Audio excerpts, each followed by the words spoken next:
Australia's critical relationship with neighbour Indonesia is in uncharted territory this morning as we deal with revelations that our then Defence Signals Directorate tapped the phone of the Indonesian President and other senior Indonesians 4 years ago. What does it mean to this critical relationship, and what does it mean about our intelligence operations? To help us understand this, we're joined by Michael Danby, Labor MP for Melbourne Ports, but also the former chair of the Joint Standing Committee on Foreign Affairs, Defence and Trade, with a strong interest in foreign affairs and intelligence issues. Michael, welcome into the studio. Thanks, Thank Tim. you for your time. First, give us an assessment. How damaged are our relations with Indonesia this morning? Well, I think they're quite damaged. I think I'd understand Indonesian ministers and parliamentarians being annoyed that their president and his wife had been tapped, if that's allegedly what's happened. Of course, I don't know whether these allegations have been embellished by Mr. Snowden. He's, after all, based there in Moscow under the protective paw of Mr. Putin. So who knows whether these things are true. But Indonesia's Australia's most important relationship. Isn't it wonderful that we've got a moderate Muslim country, the largest in the world, who we have friendly relations with?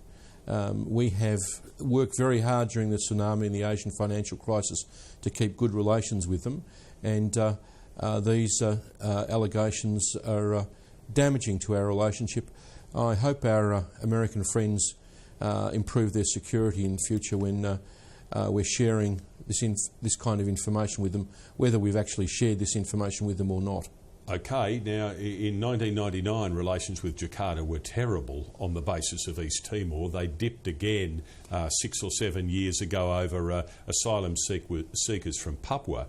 How, compared to those incidents, do you think relations sit this morning? Are we in that sort of serious territory? The context is that I think the government's overplayed its pushing of Indonesia on the boat people issue.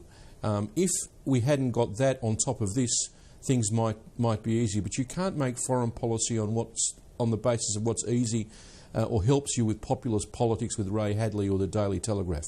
So the idea of dragging boats to Indonesia annoyed the Indonesians and their body politic very substantially. So you had that context, and then you've had these revelations which have come completely from the outside, not necessarily even this government's fault. So the two things together are bad, but I think my experience of Indonesia is that the people are genuinely so interested in Australia and so friendly, including people at the highest political circles, that we'll get through this. But the Australian government's got some problems in how to take further what they did yesterday. Is it not at least a little bit patronising to Indonesia for the Prime Minister and others to say, well, look, government spy, but we spy for the good of Indonesia? Look, hopefully Australia does over the years share information with Indonesia and other democratic countries about terrorist threats to their leadership and to them. But you know, as I just said, I think the Australian government's going to have to do something slightly more than just say this, whether it's patronising or not, that you know, we all spy on each other. I mean, I saw Michael Wesley's point today, that Professor Michael Wesley, that you know, this makes us all more secure by knowing what each other does about it. But that's again not enough. We need to somehow address the hurt feelings of our Indonesian friends. Okay, we might need to do more. Might we have to limit, even scrap, some of what our intelligence agencies have been doing in the past and match that up with some promises to Indonesia that we won't be doing this sort of stuff in the future? Or can we really just go on with business as usual? Well, I don't want to prescribe the attitudes of the opposition or the government or the intelligence services. All I can say is we need to be continuing to be positive towards Indonesia. We might need to have an agreement in the future to share more information with them on a regular basis. I know we do that to a great extent already, but I think a positive attitude to this is the way to solve this problem. Saying we won't do things is, you know, may affect Australian security and the safety of Australians. So you think the solution might be to bring Indonesia into the intelligence tent more? Well, I doubt whether the UK, the US would agree to any country, let alone including Indonesia, being part of the Five Eyes agreement. But of course, we could, as is naturally happening, by the way, become closer and closer to them and share more and more information.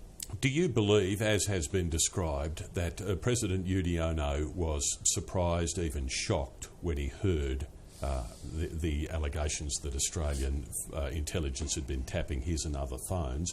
Or do you think he would have gone, well, that's kind of expected, but I need to show surprise and shock for my domestic political audience? That's what I need to do to meet the anger in the community.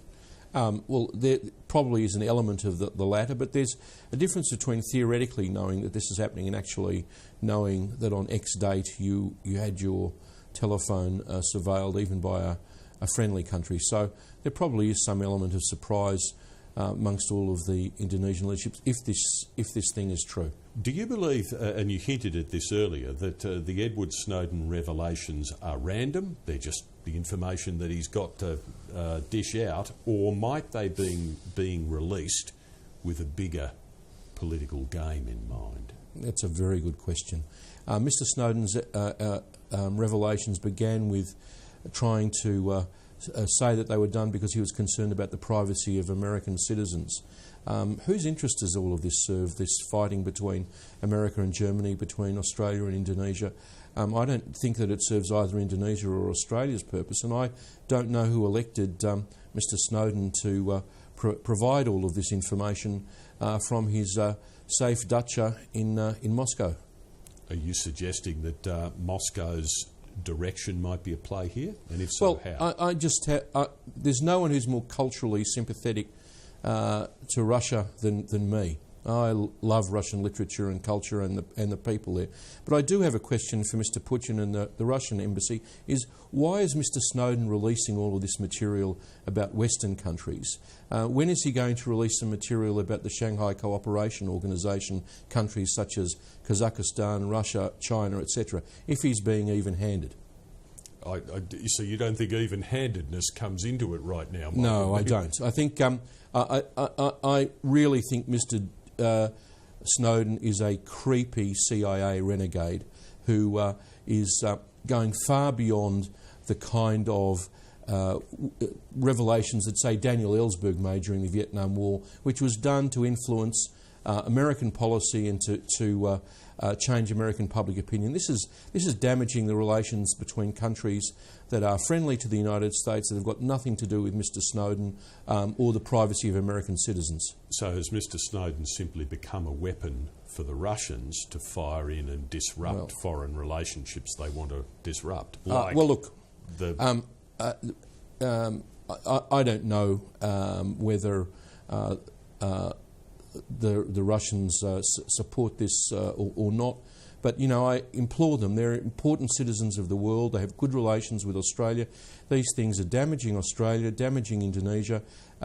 Please, I think they should be looked into. And it was the reason originally that President Obama asked Vladimir Putin to not leave Mr. Snowden there, not leave him to make all of these revelations and allegations. He was a contract employee for the United States government, and he was sworn to secrecy. We've shared with the United States some of our secrets. I don't know whether this one is included in them. It may be embellished by other people, but you know, people have to ask the question with all of this.